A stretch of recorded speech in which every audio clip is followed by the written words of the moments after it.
All right, I'm here with Miss Tanya Teal, and she has volunteered to allow me to coach her on some instructional technology. And so we recorded a lesson that she did, and we both previewed it, and we were just gonna go over what we saw and kind of go through our questions for identifying where we want to be. So could you kind of tell us a little bit about the lesson and kind of give everybody an idea of what was going on? Yes. Our lesson was over environmental issues of Europe. Students had received lecture over acid rain in Germany, air pollution in Great Britain, and the Chernobyl disaster in Ukraine. We had done, like I said, individual, one-on-one, face-to-face instruction with that. And then they had watched several videos. And on the day that we recorded the lesson, they had taken the PowerPoint presentations that we had used for whole group instruction, and they were completing a study guide for their unit test using those PowerPoints individually. Okay.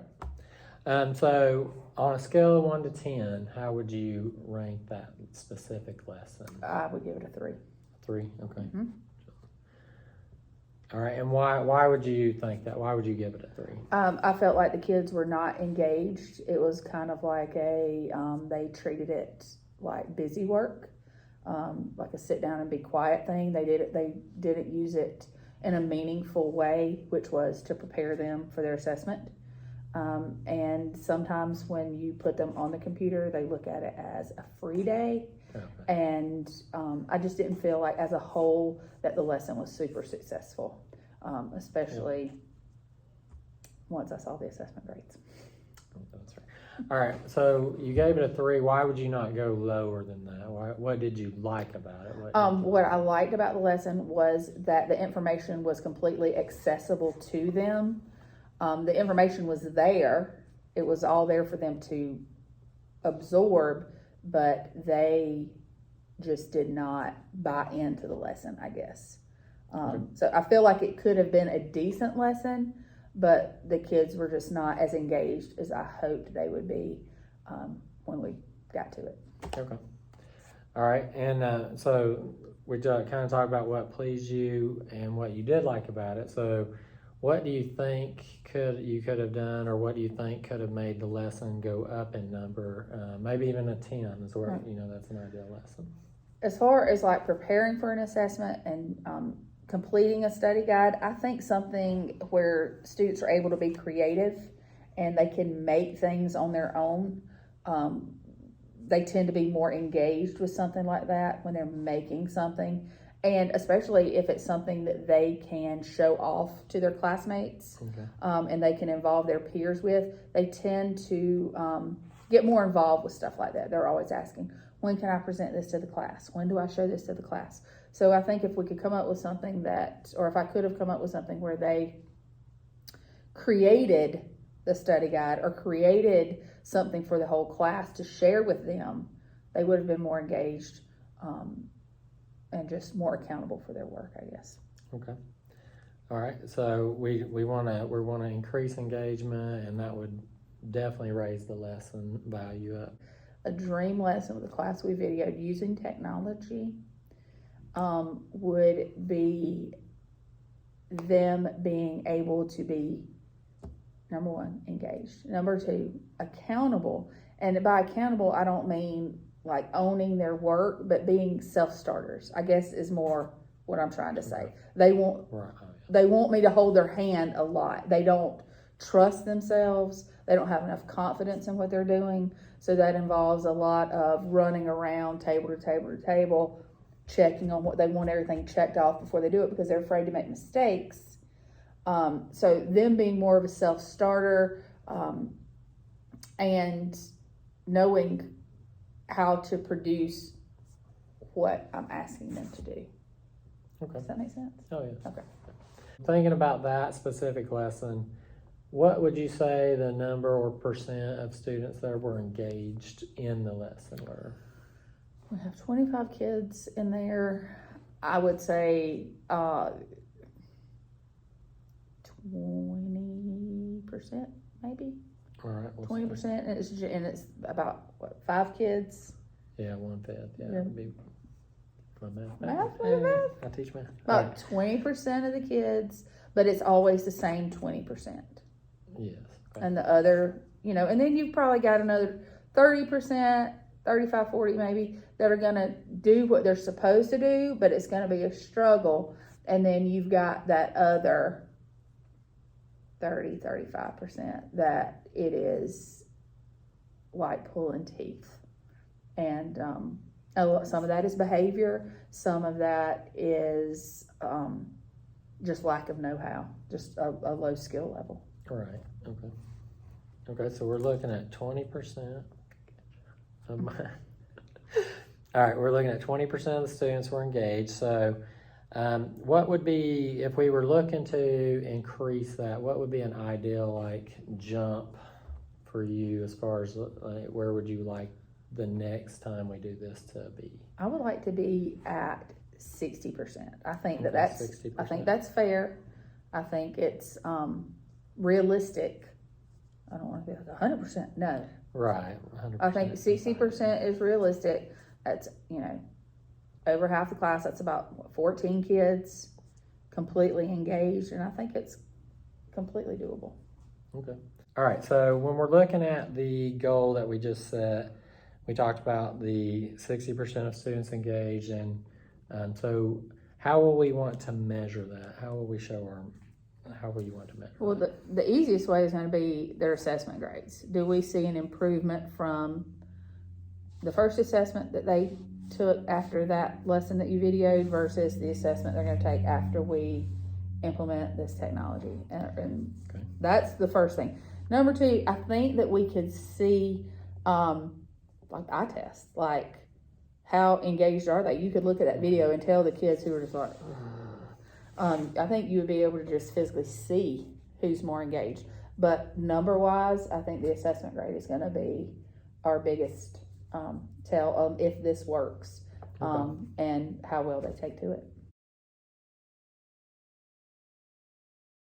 What specific technology are you looking at that you would like to?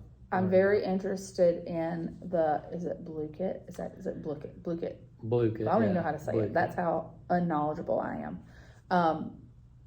I've heard talk about it and I've seen it a little bit, and I think the kids really like it.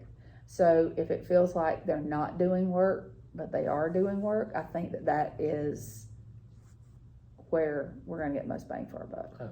Like something like that, so that they can create their own study guide or their own, review for the test, and then they could share it with other students, and the other students feel like that they're watching someone else's work, or someone else's presentation, but they are overall learning and reviewing for their assessment. Okay. All right. So looking at Bluekit, I do have some experience with Bluekit. So I've actually just, let's see, Friday, I think it was Friday, we actually took one of the students' Bluekits and used it as just a mini game we did. It's got a lot of interesting games and scenarios you can set up that the students can use. They can log in through Google, so that's a bonus since that's what we run everything through. So that just will tie right into their login. They can just click on that and be right in there. They can create their own. They'll have to have their name, like some kind of name, and then they can share that from there. Or you can do searches and stuff and find it also. But there's definitely some possibilities with that, and hearing what you're saying about the enjoyment, I guess, of learning and stuff. Because yes, sometimes that, like when we were watching your lesson, that was one thing that stuck out to me. Like they were just kind of like, just some of them were filling it out, some of them were, and it's kind of like what you were saying. They were the ones who do what they're supposed to do all the time. Doesn't matter what you give them. Right. They did excellent with that. But the ones who struggle with stuff, they did struggle. Hey, and I could come in here also, and we could do like a dry run and kind of look at how the game works itself, and we can maybe we can get Miss Gordon also, and we could play a game from it before we try it with the students. Looking ahead, so you're doing a study. You want to do a study guide. So what kind of date? What are we looking at for? Like a week out?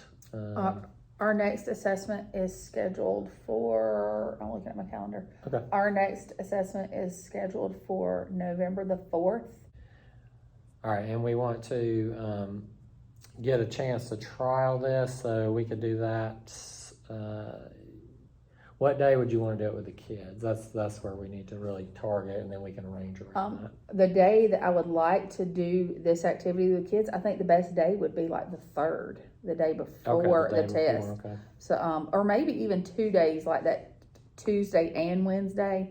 Let them work on it, because, like I said, I don't know how in depth or how long one of those would take to fully create. Yeah, and I would say part would be like, how many questions do you want them to, do you want each student to be responsible for 10 questions, 20 questions? If it's more than that or in that range, I would say they would probably need the whole class period for a creation class period, and then the next day they could try them with each other. So it's broke down, each country is broken down in like 4 separate domains. So if they could come up with, maybe 4 questions off of each domain, that would give them 12 questions apiece. And I think I don't think that's overdoing it. When you look at Blue-Kit, it's kind of like Kahoot in that nature of, you have to type a question in, you have to then make 4 choices for the people to choose from. The games are already built in, so they'll just fit right in with whatever you choose. So that's not an issue. That won't take any time. Once it's created, and they share a link with me, and like I could populate like a Google Doc with all the links and then email it to everyone so that they could use it at home. Like, here's a list, if we do it by table, here's a list of 8 different Blue-Kits to help you study. Would they send me a link? Could I do it that way? And they could hook into the Blue-Kit after class? Is it something that they could do after, or is it like an only in-class thing? I will have to check on that part. I've not done that with the students yet in my class, but I can definitely, the student who created one for me already could just go in and try to share his with me, and we can try that tomorrow and test that out tomorrow. Let me make a note on that. Let's see.